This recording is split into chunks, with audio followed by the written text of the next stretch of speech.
No niin, Leif, hän ei esittelyjä paljon kaipaa, mutta kuitenkin, jos mainitsen vähän ansiolistaa, eli on Uudentien entinen päätoimittaja ja kirjailija, kirkolliskokouksen jäsen ja lähetystyöntekijä ynnä muuta ja myöskin julistaja. Ja on ilo päästä kuulemaan tänään taas Leifin opetusta ja pitemmittä puhetta. Leif, ole hyvä.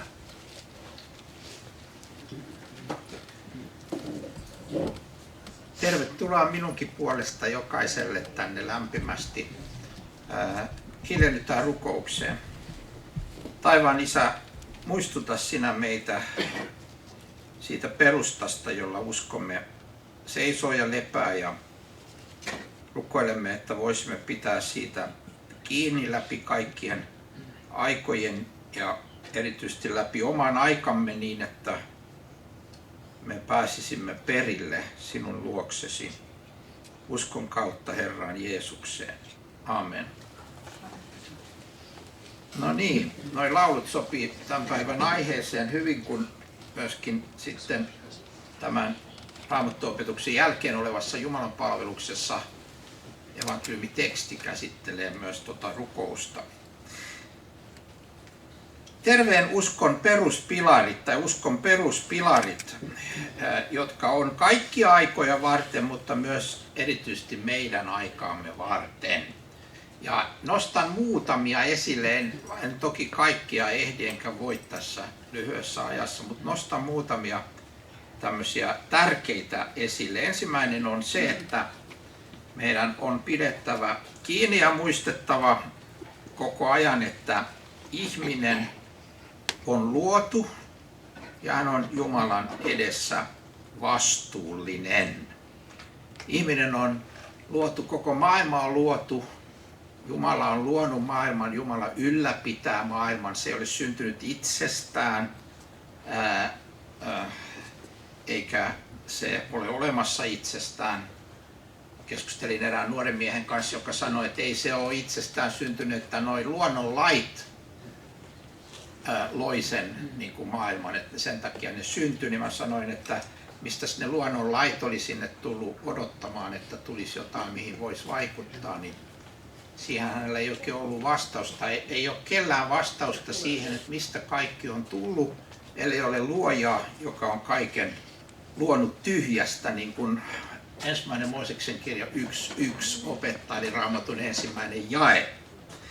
Ja me joudumme nyt sen eteen, että kaikki eivät näe elämää näin ja on erilaisia näkemyksiä elämästä. Ja kun me ajattelemme niin, että Jumala on luonut, niin jotkut ajattelee, että kaikki on tullut tyhjästä sattumalta ja sitten se loppuukin tyhjiin raukeamiseen ja me elämme tässä välissä nyt, ja sen takia meistä voidaan sanoa, niin kuin tämä ateisti sanoo tässä, että Lawrence Krauss, että olet paljon merkityksettömämpi kuin voit ikinä kuvitella, koska kaikki on syntynyt sattumalta ja kaikki on vaan häviämässä olemattomiin, niin sun elämällä tässä välissä ei ole yhtään mitään erityistä merkitystä. Ei voi olla, koska ei ole sillä kokonaisuudellakaan.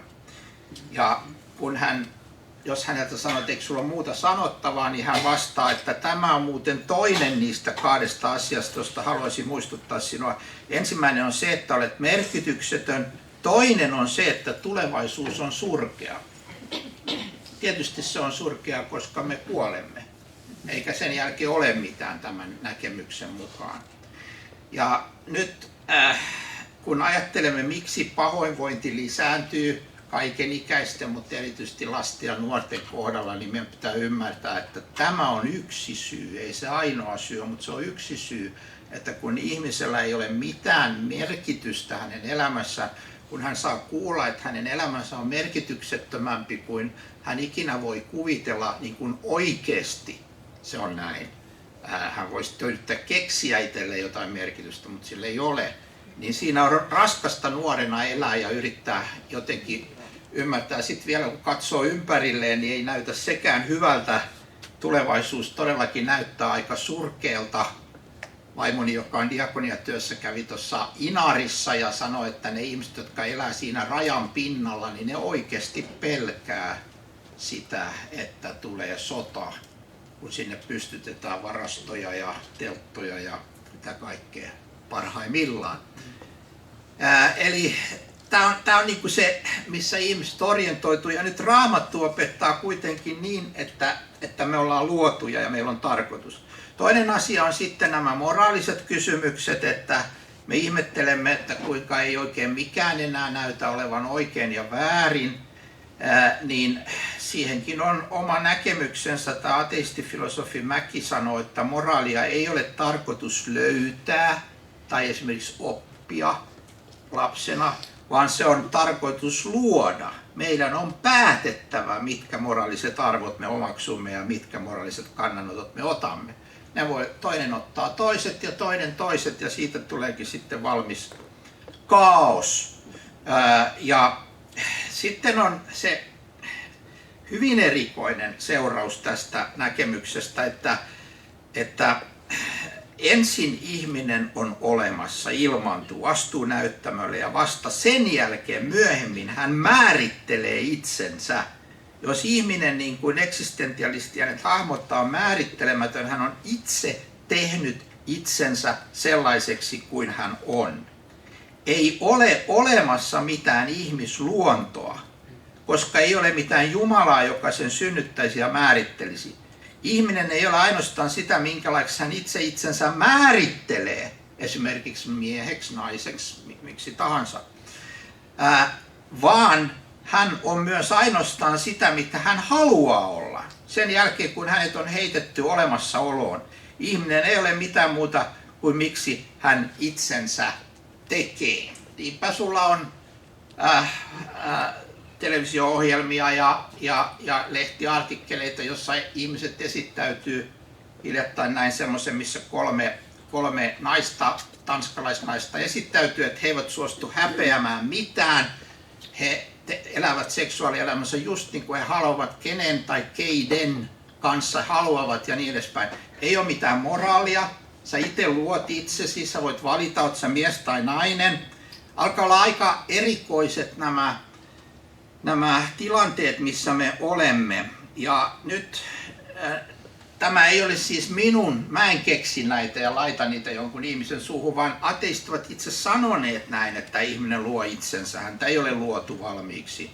Tai että Jumalakin on ihmisen luomus ja ei Jumala luonut ihmistä, vaan ihminen loi Jumalan päässä, niin kuin me kuulimme uutisissa tässä muutama viikko sitten, kun tämän uuden kristinuskoa vastaan hyökkäävän kirjan, miten Jumala syntyi, pääkirjoittaja oli uutislähetyksissä, siis pääuutislähetyksessä sanomassa, että tämä Jumala, johon me uskotaan, syntyi 586 vuonna ennen Kristusta.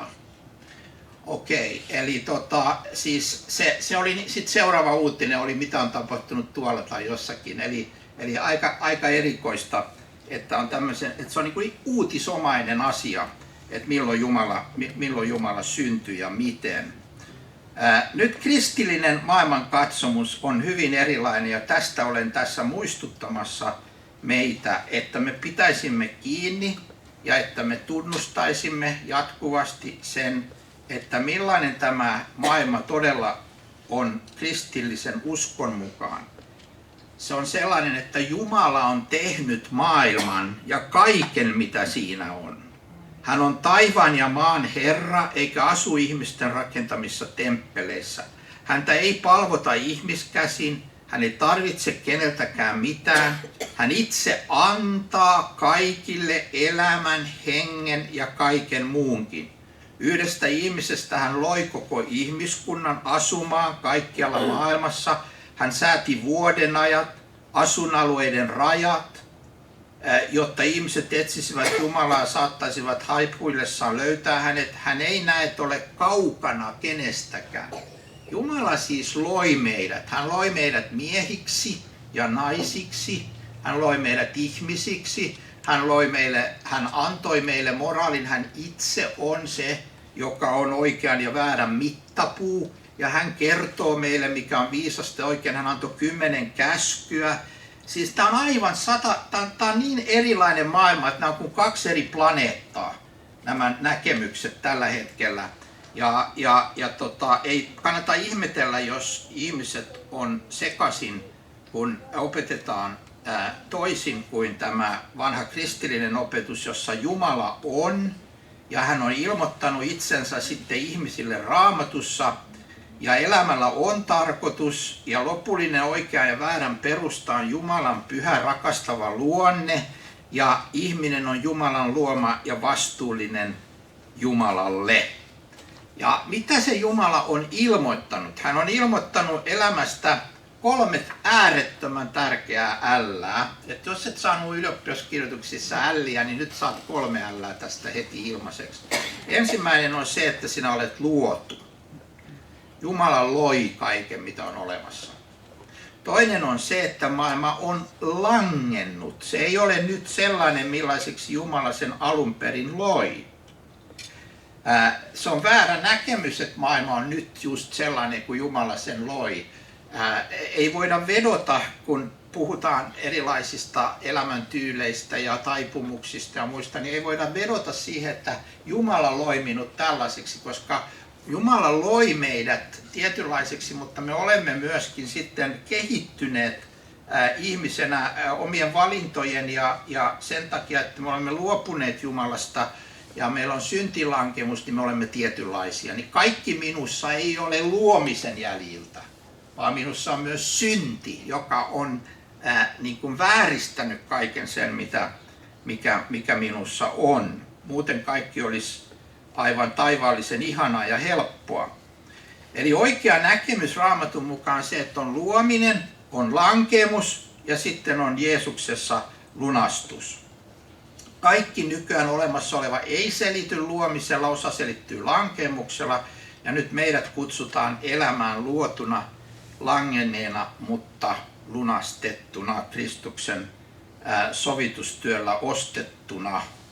Ja tämä on niin kuin se raamatullinen näkemys elämästä. Ja tämä ensimmäinen uskon peruspilari on, että me pidetään tästä kiinni. Me pidetään tästä kiinni.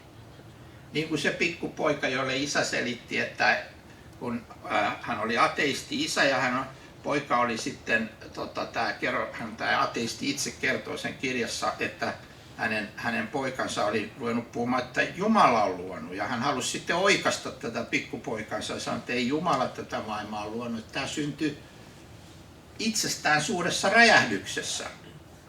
Niin tämä poika katsoi suurin silmiä ja sanoi, että kyllä Jumalan on täytynyt olla hämmästynyt. Että semmoinen pääsi käymään. Niin meidän pitäisi samalla tavalla kuin tämä lapsi pitää kiinni siitä, että maailma on luotu. Ja minä olen luotu ja sinä olet luotu. Me ei voida niin kuin luopua siitä, vaan se on ihan absolute must. Muuten meillä ei ole mitään kristillistä uskoa ollenkaan. Kaikki alkaa luomisesta ja kaikki perustuu luomiseen. Ja hän on se, joka antaa ihmiselle elämän ja hengen ja kaiken. Sä olet täällä nyt siksi, että Jumala on antanut sinulle tänään taas armon nousta ja tulla tänne ja pystyt kuulemaan ja olemaan tässä mukana. Ja tämä on niin kuin Raamatun lähtökohta, niinpä siitä seuraa luonnollisesti, että Jumala tulisi kiittää kaikesta koko elämästä. Me olemme velkaa hänelle koko elämän ja me olemme myös vastuussa, mitä me teemme tällä elämällä, minkä me olemme saaneet Jumalalta. Miten me ajattelemme, puhumme ja toimimme. Ja nyt siis kaikki tämä on sellaista, mistä meidän täytyy pitää lujasti kiinni. Sitten toinen uskon peruspilari on se, että meille on annettu Jumalan sana, Raamattu, joka on Jumalan puhetta meille. Ja Raamattu on meille täysin välttämätön. Se on täysin välttämätön.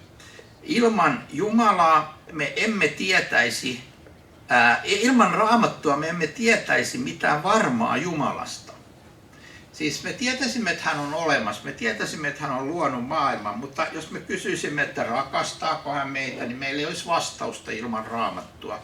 Meillä ei olisi vastausta siihen, mitä hän haluaa. Meillä olisi vastausta siihen, mitä kuoleman jälkeen tapahtuu. Meillä ei olisi mitään näitä asioita, ellei Raamattu niitä meille kertoisi ja opettaisi.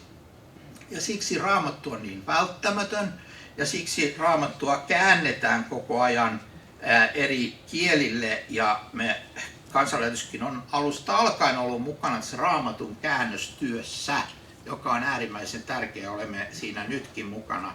Ja se on muuten mennyt nyt niin paljon eteenpäin, että tänä kesänä maailmanlaaja Wycliffe Raamatun kääntäjät ilmoitti, että yksi sellainen tavoite on, että heinäkuun, oliko se 21. päivä mennessä tai jotakin, niin olisi saatu alkuun käännöstyö kaikilla niillä noin 760 kielellä, josta se vielä puuttuu.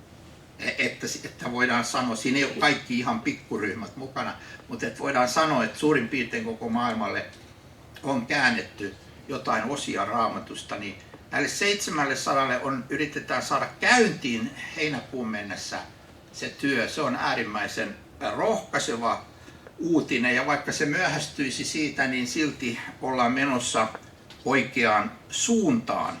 Ja tämä on sen takia tärkeää, että jos ei ihmiset saa Raamattua omalle kielelle, Jumalan sanaa, niin ne ei voi tuntea Jumalaa niin kuin tunnetaan, jos on Raamattu. Ei voida tietää hänestä ilman Raamattua. Meillä on se yleinen ilmoitus silti, vaikka ei olisi Raamattua, luonto, ihminen itse opettaa, mutta ne opettaa vain, että Jumala on olemassa, mutta ne ei kerro hänen pelastustahdostaan. Sitten Raamattu on välttämätön, jotta se voisi tuoda meille tämän pelastussanoman. Ihminen ei voi pelastua ilman Jumalan sanaa. Usko tulee kuulemisesta, ja meidän täytyy kuulla tai lukea Jumalan sanaa, jotta se vaikuttaisi meissä parannuksen tekemistä ja uskoa. Jumalan sana Raamatun mukaan 1 Pietari 1.23 sanotaan, että olettehan te syntyneet uudesti, ette katoavasta siemenestä, vaan katoamattomasta Jumalan elävästä ja pysyvästä sanasta. Tämä on niin kuin välttämätön tämä Jumalan sana tähän. Ja tämä on meidän tehtävä pitää sitä esillä. Luin pari päivää sitten haastattelun, jossa semmoinen tamperelainen naispastori sanoi, että kun koulutus ei enää riitä, pappien koulutus ei enää riitä, että ihmiset, jotka tulee hakemaan apua, niin monet niistä on niin rikkinäisiä, että ne tarvii terapiaa, siis psykoterapiaa tai jotakin, eikä he pysty auttamaan, kun he on, niin kuin, heillä ei ole siihen koulutusta. No, tämä voi hyvinkin olla totta, että ihmiset on entistä rikkinäisempiä, mutta ei papin tehtävä, ei paimenen tehtävä ensisijaisesti olekaan olla mikään psykoterapeutti. Ei minulla ole mitään valmiuksia olla psykoterapeutti. Minä olen paimen, minä olen pastori, ja jokainen pastori, hänen tehtävänsä on pitää esillä Jumalan sanaa niin, että se voi synnyttää ihmiset uuteen elämään. Ohjata heidät parannukseen ja uskoon ja elämään kristittynä. Siis tässä ei niin kuin saa sekoittaa tehtäviä, että ei meitä kristittynä ole kutsuttu pelastamaan tätä maailmaa, vaan kertomaan hänestä, joka kuoli, että ihmiset voivat uskomalla häneen pelastua.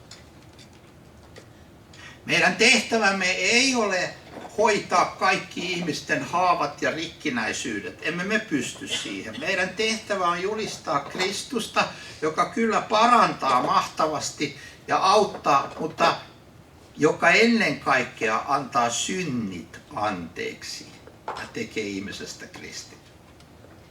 Siis tässä niin kuin meidän on pakko pitää kiinni nyt lujasti tästä peruspilarista, joka on Jumalan sana, joka kertoo meille, mikä on kristityn, kuka on kristitty, mikä on kristityn tehtävä, mikä on paimenen tehtävä, mikä on jokaisen kristityn tehtävä. Ei me voida ruveta ottamaan jotain ihan muuta tehtävää harteillemme, joka ei kuulu meille. Se on sitten siviiliammatin puolella, jossa me hoidamme itse kutakin sitä, mihin meidät on kutsuttu ja mihin meidät on koulutettu.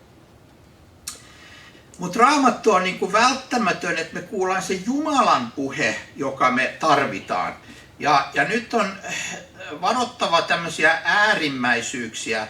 Äärikarismaattisessa uskontulkinnassa ihmisen omat sisäiset mielenliikkeet ja tuntemukset tulkitaan Jumalan ääneksi, vaikka ne menis käytännössä täysin yli, ohi tai jopa vastoin Jumalan sanan opetuksia.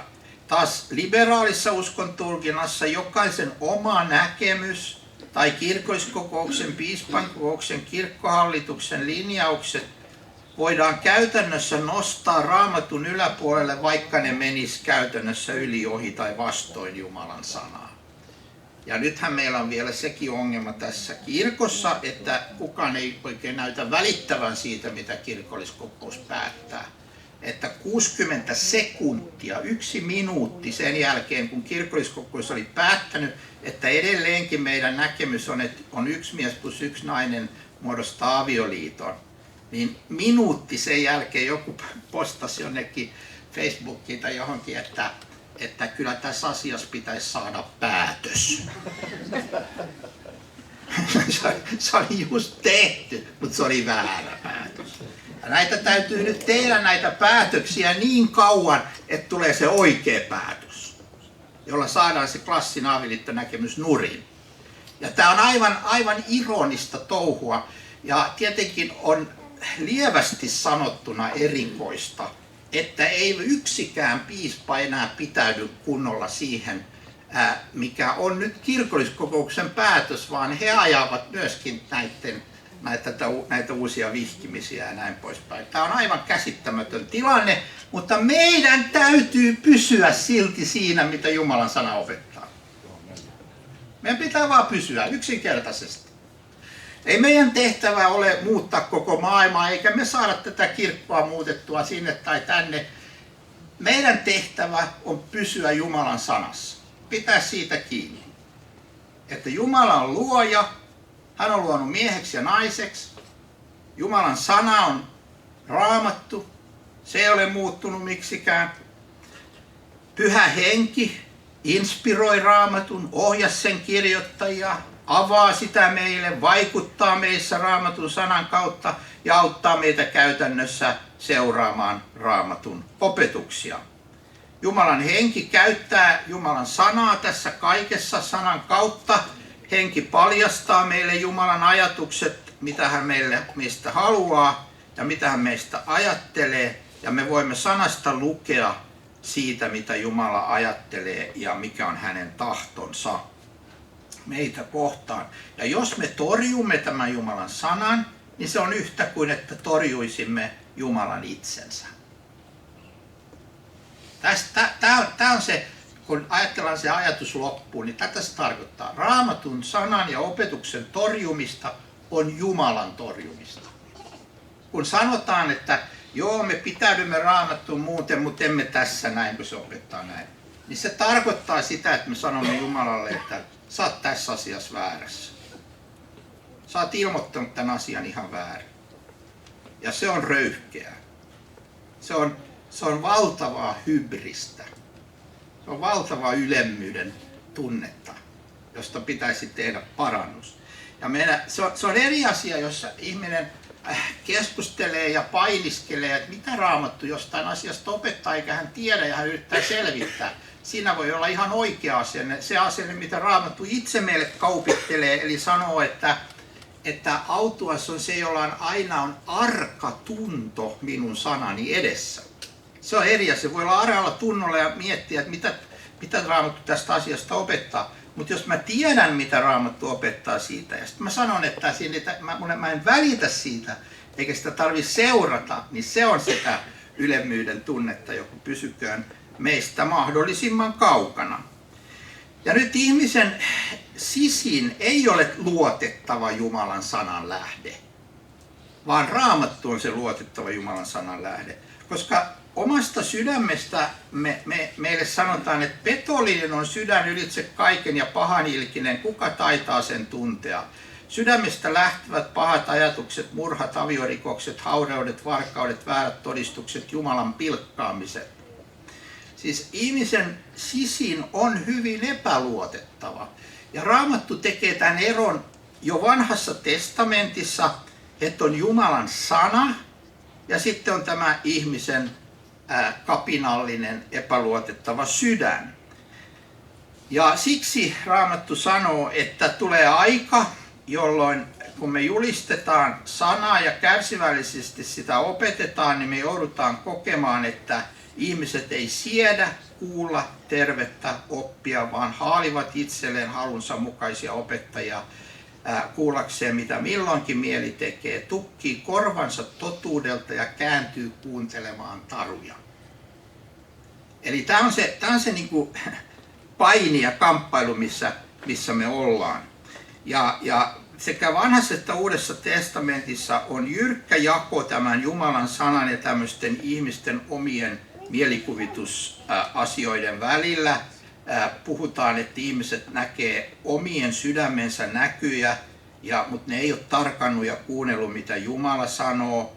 Tai Jeremia sanoo, että ne ei ole seissyt Jumalan neuvottelussa eikä julista hänen sanansa niin, että ne kääntäisi ihmiset pois heidän tieltään ja pahoista teoistaan. Ja sitten Jumala valittaa, että nämä profeetat varastaa hänen sanansa toinen toiseltaan tai ottaa sanan omalta kieleltään, mutta sanoo, se on Herran sana. Se on Herran sana. Tämä on välillä liian yleistä. Eli ei meidän sanat ole Jumalan sanoja, ne on meidän sanoja. Jumalan sanat ovat Raamatussa ja me voimme toki lainata niitä, ja jos me lainaamme niitä oikeassa yhteydessä, niin se on Jumalan sanaa tietysti se. Mutta meidän ei tulisi joutua hurmoksiin oman sydämemme voimasta, niin kuin profeetta nuhteli vanhassa testamentissa. Tai nähdä omia unia, jotka me sitten nostamme Jumalan sanan yläpuolelle. Tai jotakin muuta.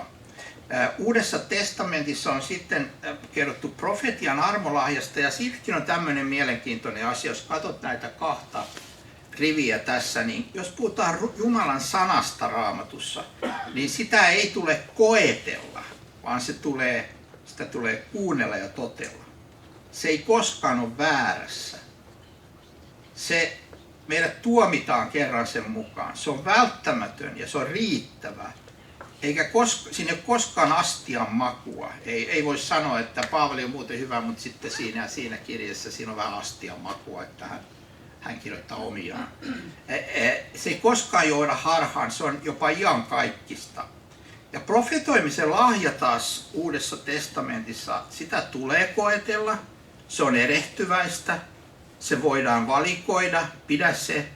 Koetelkaa kaikki, pitäkää se, mikä hyvää on. Ei Raamatusta voi näin sanoa. Ei voi sanoa, että lue Raamattua ja pidä nyt sitten se, mikä siellä on hyvää.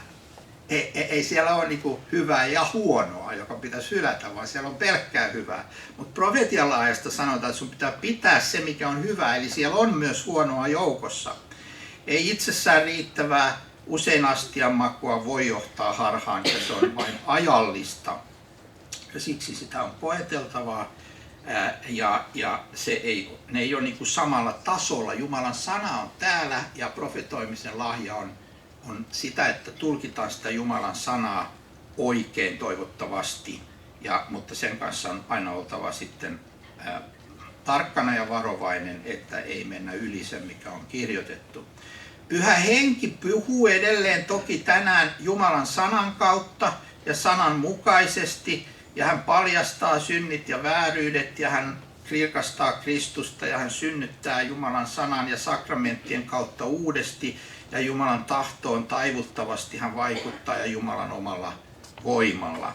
Ja hän puhuu saarnoissa, opetuksissa, profetioissa, keskusteluissa niin edelleen, mutta aina niin kuin on kirjoitettu, aina Jumalan sanan mukaan, ei koskaan sitä vastaan eikä yli tai ohi sen. Näin Paavali sanoo, että hänellä on tämmöinen periaate ja hän on soveltanut sitä itsensä ja muihin ihmisiin, että ei yli sen, mikä kirjoitettu on. Piste. Se on hyvä periaate. Tämän on siis myöskin tutkijat huomanneet, että on kahdenlaista väkeä, että on ne, jotka suhtautuu Raamattuun Jumalan sanana, niin ne lukee sitä huomattavasti muita enemmän ja suuntautuu myös ajattelussaan konservatiivisemmin. Ja ne, jotka näin tekevät, niin ne uskoo, että on olemassa persoonallinen Jumala, joka on selvä tuonpuoleinen ulkopuolinen todellisuus. Ja ne uskoo myös, että Raamattu on selvästi Jumalan ilmoitus ihmiskunnalle. Ja sitten on niitä, jotka pohtii niin kuin itse nämä asiat. Se ei ankkuroidu samalla tavalla ulkopuoliseen todellisuuteen, vaan kyseessä on ennemminkin omasta pohdinnasta syntyvä totuus. Eli ei kysytä, että mitä Raamattu tästä nyt opettaa, vaan kysytään, että mitä tänä aikana pitäisi tehdä tässä asiassa vaikkapa. Tai mikä olisi nyt viisasta meidän mielestä tehdä, tai mitä me olemme päättäneet tehdä. Mutta ei kysytä, että mitä Raamattu sanoo, että pitäisi tehdä. Sitä ei niin kuin kysytä. Ja kun mullekin koko ajan jatkuvasti kysytään, että miten ihmeessä se voi olla, kun tämä ja tämä asia on niin selvä Raamatussa, että miten siitä nyt voidaan poiketa. No sen takia, että ne ei usko, että Raamattu on Jumalan sanaa. Ja siksi ne voi nostaa omasta sydämestään ne näkemykset ja ajatukset.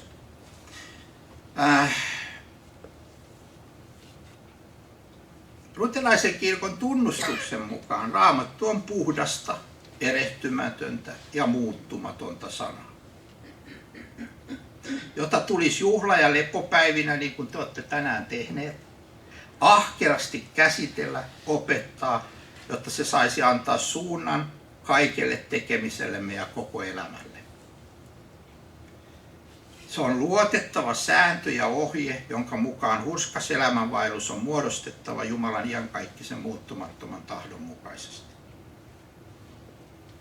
Ja Suomen evankelis-luterilainen kirkko tunnustuksensa mukaan tunnustaa sellaista kristillistä uskoa, joka perustuu Jumalan pyhään sanaan, vanhan ja uuden testamentin kirjoihin ja pitää korkeimpana ohjeenaan sitä tunnustuskirjojen periaatetta, että kaikkia oppia kirkossa on tutkittava ja arvioitava Jumalan pyhän sanan mukaan.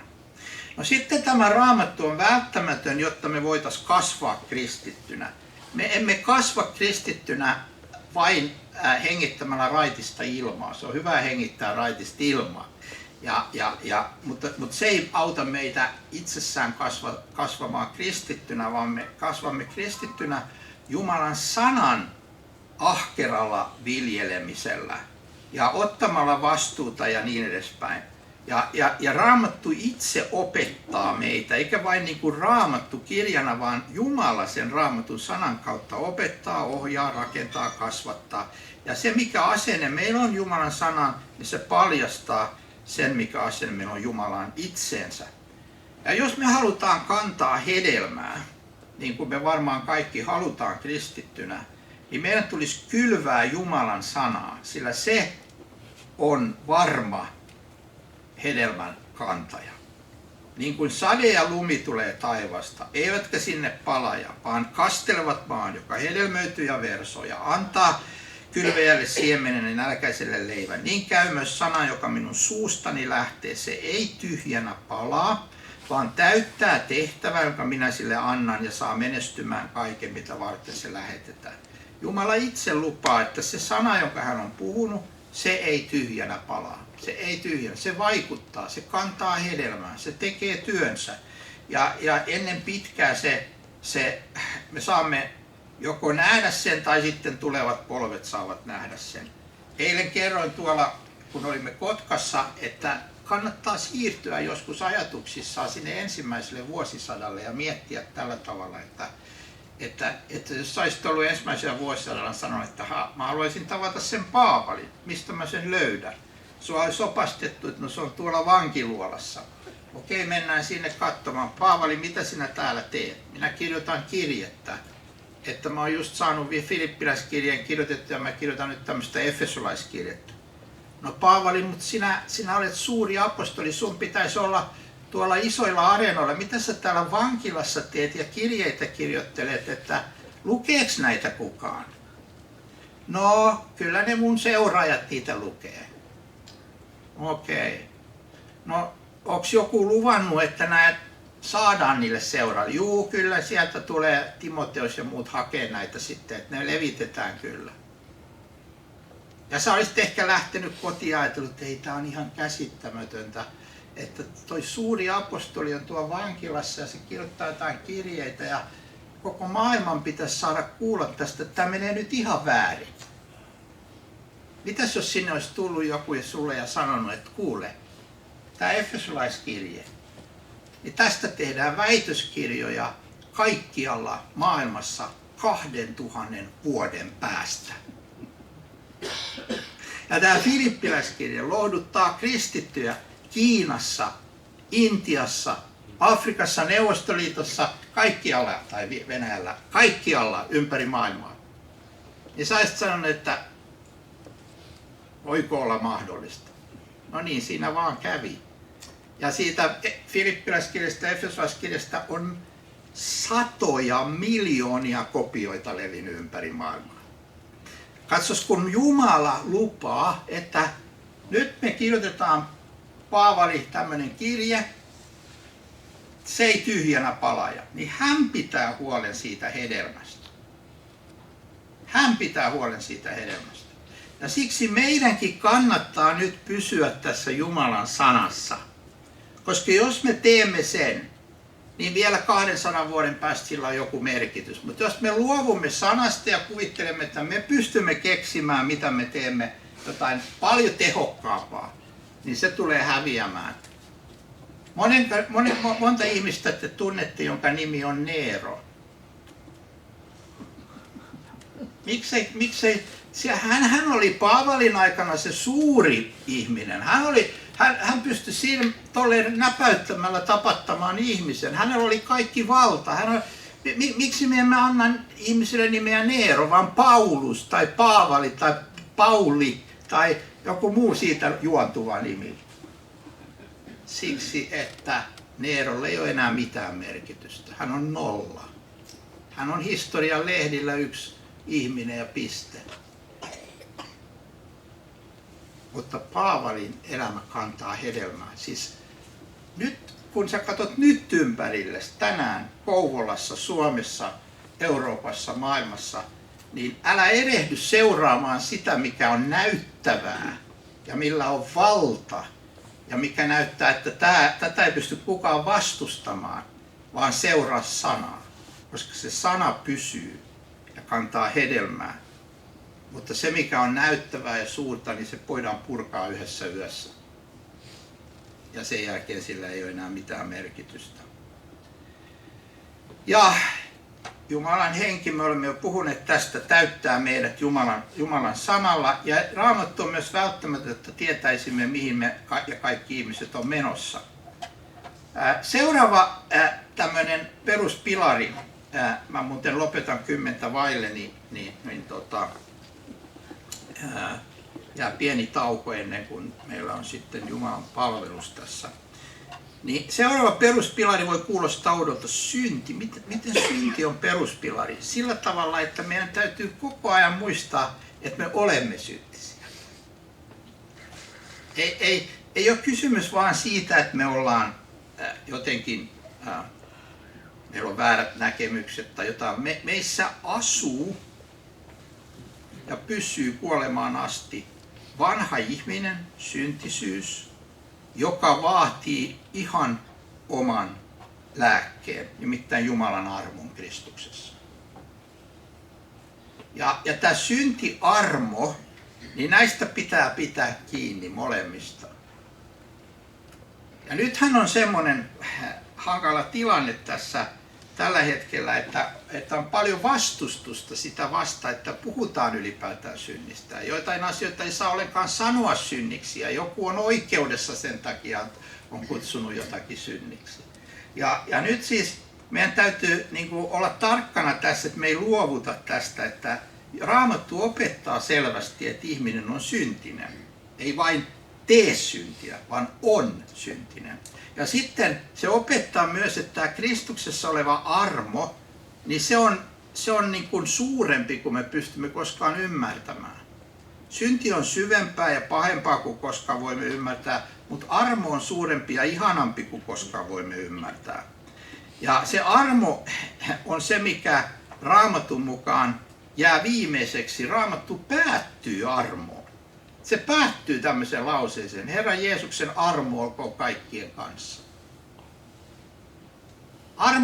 Armo on se suuri, joku on sanonut, että se on se suuri jalokivi, joka meillä on. Sitä pitää varjella. Siitä pitää jatkuvasti muistuttaa itseään ja muita. Ja meidän pitää kasvaa armossa. Paavali puhuu koko ajan siitä, että pitää kasvaa Kristuksen tuntemisessa, Kristuksen armossa. Armo on sitä, että me emme saa mitä me ansaitsemme. Ei saada mitä ansaitaan, eli kadotusta ja tuomiota, vaan me saamme mitä me emme ansaitse jatkuvasti. Saamme anteeksi antamusta ja armoa. Jumalan armo on näet ilmestynyt pelastukseksi kaikille ihmisille ja se kasvattaa meitä hylkäämään jumalattomuuden ja maailmalliset himot ja elämään hillitysti, oikeamielisesti ja Jumalaa kunnioittaen tässä maailmassa. Siis tämä on äärimmäisen tärkeä tietenkin ja joku voisi sanoa, että tämä on kaikkein tärkein. Ehkäpä, jos me pidämme myös ne muut kiinni, mutta täytyy muistaa, että jos me luovumme luomisesta ja synnistä, niin sen jälkeen armolla ei ole enää mitään merkitystä. Mutta jos meidät on luotu, mutta me olemme langenneet syntiin, niin sitten armo on välttämätön, että me voisimme olla jälleen Jumalan yhteydessä. Ja kaikesta siitä Raamattu meitä opettaa. Sitten mä mainitsen vielä pari asiaa. Yksi on se, että tähän armoon kuuluu se, että Jumala rakastaa meitä. Se tulee hienolla tavalla tänään evankeliumitekstissä, mutta palataan siihen, kun on sen aika kohta. Mutta Jumala todella rakastaa luomansa ihmistä ja Raamatussa, kun sanotaan, että Raamatussa on vaikeita kohtia, niin mä aina sanon näin, että joo, niin on. Mutta se, mikä on mulle kaikkein vaikeimpia kohtia, niin mä luulen, että sä et nyt ajattele sitä. No mikä? No se on tämä kohta. Älä pelkää Sion, älä anna kättesi hervota. Herra Jumalasi on sinun kanssasi, hän on voimallinen, hän auttaa. Sinä olet hänen ilonsa. Rakkaudessaan hän teki sinut uudeksi. Hän iloitsee, hän riemuitsee sinusta. Tämä on niin vaikea Raamatun kohta, että mä otan aika lisää, mä haluan opetella vielä uskomaan tämän. Että koko sydän voisi oikein niin kuin levätä. Jumala riemuitsee minusta. Voiko se olla totta? Kristuksessa se on totta. Sitten vielä pari tällaista pilaria. Uskovien yhteys. Älä koskaan hylkää sitä. Keskinäinen jakaminen, ehtoollinen kuuluu siihen. Ja rukous on tämmöinen pilari. Me emme voi lakata rukoilemasta. Ja sitten viimeinen pilari. Meidät on kutsuttu viemään evankeliumia eteenpäin. Tänne on tulossa noin 3 veljeä, jonka kuva on tuossa ovessa ja täällä on tulossa tämmöinen evankeliumistapahtuma ja päivä. Se on hieno juttu, että noi veljet tulee tänne. Ja se on tätä evankeliumistyötä, mutta ei unohdeta myöskään lähetystyötä. Se on äärettömän tärkeä. Se oli Jeesuksen viimeinen tahto. Kun hän jätti tämän maan, menkää kaikkeen maailmaan. Tämä on yksi peruspilari. Ole tässä omalla tavallasi mukaan. Ei sun tarvitse pakottautua johonkin, jota sä et itse koe, että sä pystyt tekemään, mutta sä voit aina rukoilla ja tukea niitä, jotka tekee tätä evankeliumis- ja lähetystyötä. Tässä oli muutama tällainen pilari tänään ja nyt on meillä tauko ja Vesa tulee kertomaan sitten jatkosta.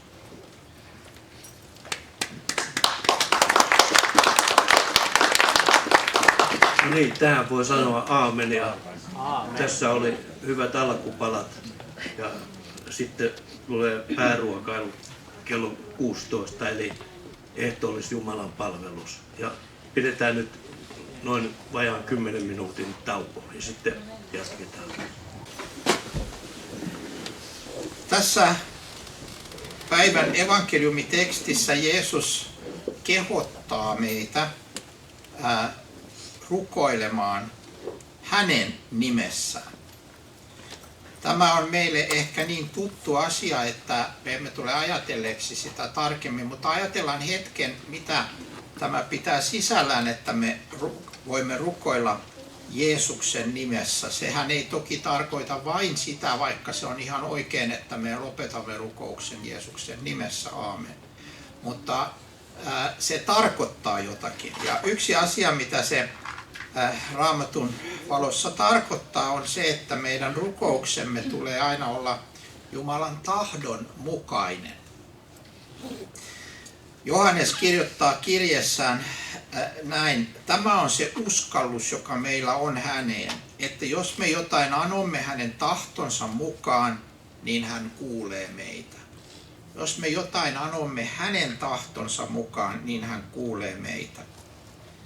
Psalmi 66:18 taas sanoo, että jos minulla olisi vääryys sydämessäni, ei Herra minua kuulisi. Sitten Jaakob lisää tähän tämmöisen ajatuksen, että teillä ei ole, koska ette ano. Te anotte, mutta ette saa, koska anotte kelvottomasti kuluttaaksenne kaiken himoissanne. Raamattu siis tekee selväksi, että me voimme rukoilla joko Jumalan tahdon mukaan tai Jumalan tahdon vastaisesti. Ja jos me rukoilemme vääryys sydämessä, rukoilemme omien himojemme mukaisesti, niin sellaista rukousta Jumala ei ole luvannut kuulla. Jeesuksen nimessä rukoileminen tarkoittaa siis, että minä rukoilen Jumalan tahdon mukaan. Jumalan tahto selviää Raamatusta ja mä voin sitä tutkia ja oppia enemmän ja mun ajatukset voi sitten sen mukaan suuntautua enemmän Jumalan Raamatussa ilmoittaman tahdon mukaan ja näin rukouksiinkin tulee syvyyttä ja Jumalan tahdon mukaisuutta. Ihminen on itsessään helposti eksyväinen ja heikko, me jokainen olemme ja siksi meidän rukouksemme voivat olla aika itsekkäitä ja pyöriä meidän omien pyyntöjemme ympärillä. Joskus vertasin sitä, mitä itse rukoilen siihen, mitä näin Uudessa testamentissa Paavalin rukoilevan. Ja huomasin täsmälleen tämän eron, että minun rukoukseni on suurimmalta osalta jotain, mitä minä tarvitsen tai ajattelen tarvitsevani. Paavalin rukoukset olivat hyvin usein, ei niin, että on väärin rukoilla, mitä itse tarvitsee, vaan niin, että hän rukoili usein ihmisten puolesta, Jumalan tahdon toteutumisen puolesta. Hän rukoili evankeliumin menestymisen puolesta ja hän rukoili niin kuin ajatellen enemmän sitä, mitä on Jumalan tahto.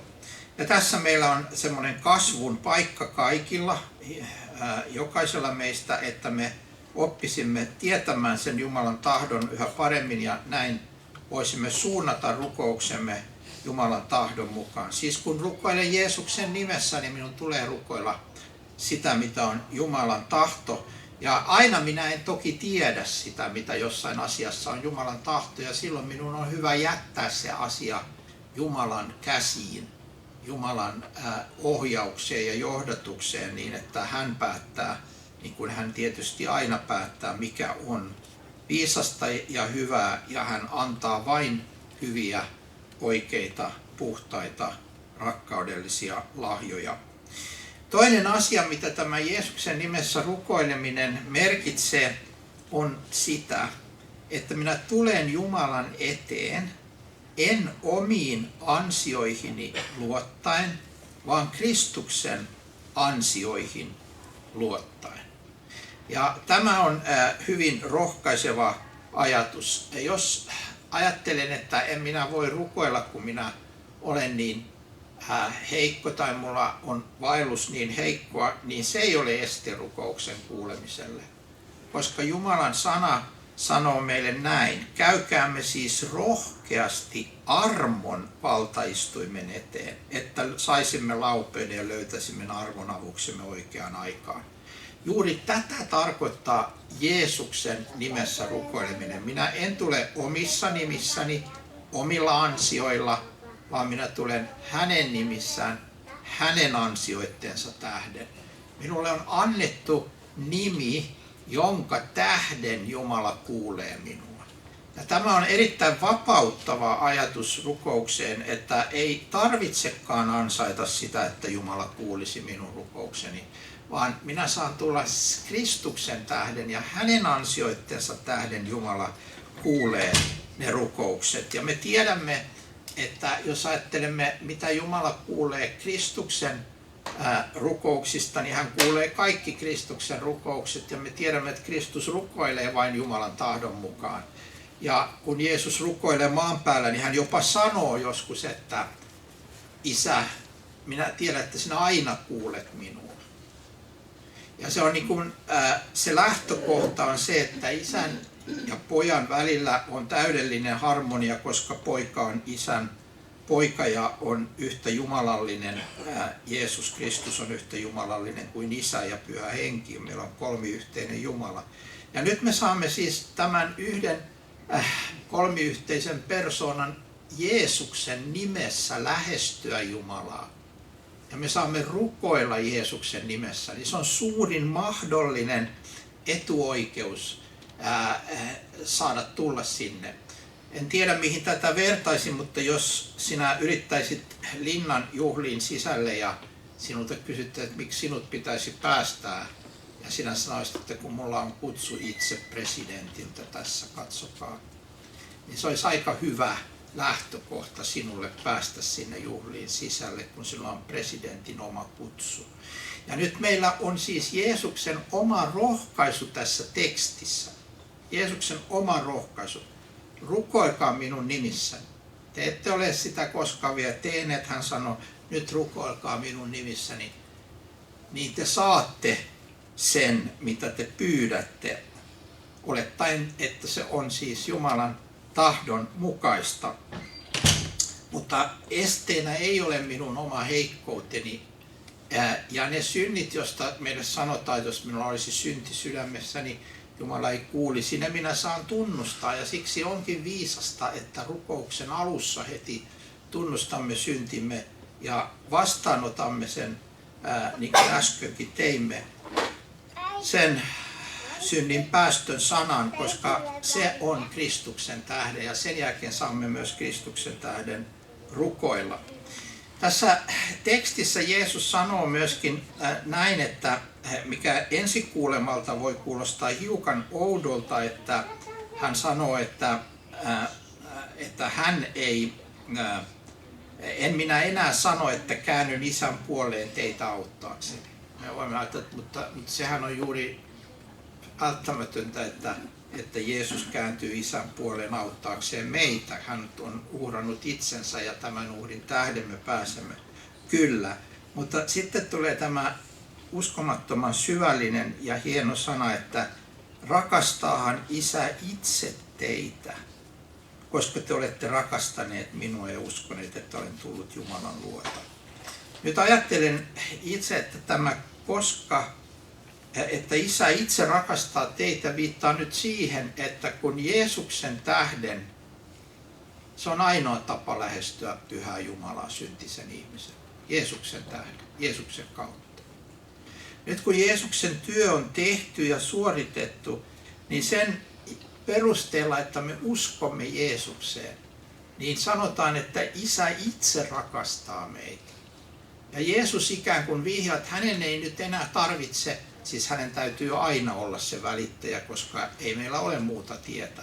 Mutta kun se välitys on suoritettu, niin muuta ei enää sen jälkeen tarvita. Me voimme lähestyä Isää suoraan ja sanoa Isä Jumala. Koska hän itse Isä Jumala itse rakastaa meitä. Miksi hän rakastaa? Koska me uskomme siihen poikaan, jonka hän lähetti maailmaan sovittamaan meidän syntimme. Jumalahan puhui suoraan taivaasta ja sanoi näin, että tämä on minun rakas poikani, kuulkaa häntä. Ja nyt kun ihminen kuuntelee Jeesusta, tunnustaa syntinsä, uskoo Jeesukseen, niin sanotaan, että Isä itse rakastaa tätä ihmistä. Isä itse rakastaa tätä ihmistä. Ihmeellisintä tässä on se, että Jumala itse on se, joka on vaikuttanut sen, että me uskomme Herran Jeesukseen. Ei kukaan tule Jeesuksen tykö, ellei Isä häntä vedä.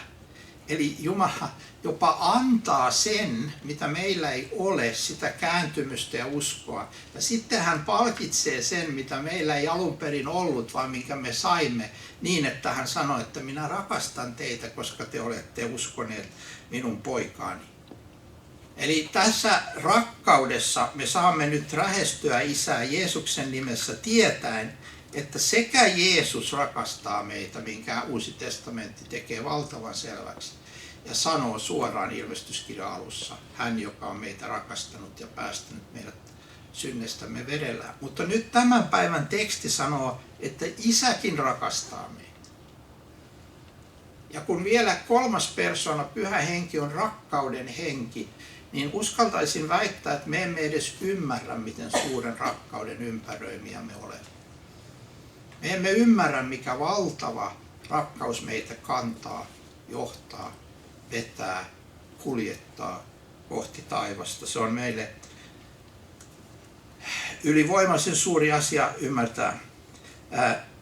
Tässä tekstissä vielä Jeesus lopettaa sanomalla, että olen puhunut teille tämän, jotta teillä olisi minussa rauha. Maailmassa te olette ahtaalla. Vanha käännös sanoi, maailmassa teillä on ahdistus. Mutta pysykää rohkeina, minä olen voittanut maailman. Jeesus on voittanut maailman. Ja hän on tämän voiton lukenut meidän hyväksemme. Hän on hankkinut meille sovituksen. Hän on hankkinut meille Isän rakkauden ja Isä itse rakastaa meitä. Eipä ihme, että Jeesus päättää näin. Pyytäkää, niin te saatte ja teidän ilonne on täydellinen. On paljon suurempi ilo kuin mistään muusta voi tässä maailmassa koskaan saada. Niin on se ilo, että tietää, että Jeesus on minun syntini sovittanut. Minä olen armahdettu syntinen ja minä saan rukoilla hänen nimessään. Ja Isä itse rakkaudessaan kuulee minun rukouksiani. Aamen. Nousemme tunnustamaan yhteisen kristillisen uskomme.